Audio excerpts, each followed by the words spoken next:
Bhupesh cabinet ने कल किसानों से जुड़े कई अहम प्रस्तावों पर मुहर लगाई। प्रदेश में धान खरीदी की तैयारियों के बीच हुई इस बैठक में धान खरीदी का लक्ष्य 90 लाख टन करने और किसानों को 5 टोकन जारी करने का फैसला हुआ। वहीं गोबर खरीदी से बनी खाद की विक्रय नीति बनाने का भी फैसला लिया गया। कैबिनेट ने लाख किसानों को भी बड़ी सौगात देते हुए इसे खेती का दर्जा देने का फैसला किया। लाख किसानों को अब आसानी से कृषि ऋण मिल सकेगा। कैबिनेट ने मंडी टैक्स में मामूली वृद्धि करने पर भी मुहर लगाई। गोधन न्याय योजना के तहत हम गोठानों में गोबर की खरीदी करते हैं 2 रुपया किलो में और जैविक खाद का निर्माण करते हैं वर्मी कंपोस्ट। उसको विक्रय करने की नीति बनाई गई।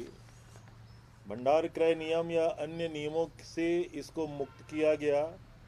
किसी भी विभाग के द्वारा ये जो खरीदी की जाएगी वो सीधा इसको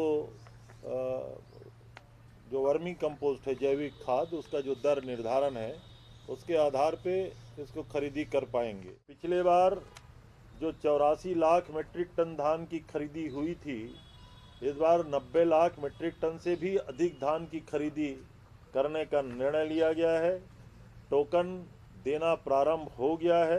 पिछले बार 3 टोकन किसानों को दिए गए थे, इस बार 5 टोकन तक भी किसानों को दिए जाएंगे। किसी भी प्रकार के किसानों को कोई अड़चन ना हो। नए धान खरीदी केंद्र बनाए गए हैं। छत्तीसगढ़ राज्य में लाख को खेती का दर्जा दिया गया।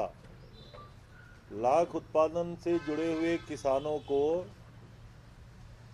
हमारे जो कृषि के क्षेत्र में कृषि कार्य करने वाले किसान हैं, जिस तरीके से उनको केसीसी से लोन दिया जाता है, वैसे ही छत्तीसगढ़ के लाख उत्पादन को बढ़ावा देने के लिए लाख से जुड़े हुए किसानों को 0% पे अल्पकालीन ऋण भी दिया जाएगा।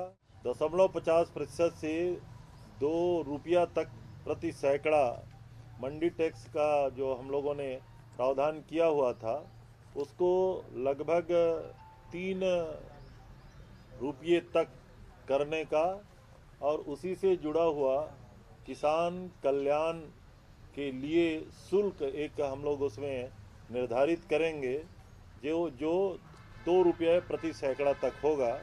आज उस प्रस्ताव को भी मंजूरी दी गई।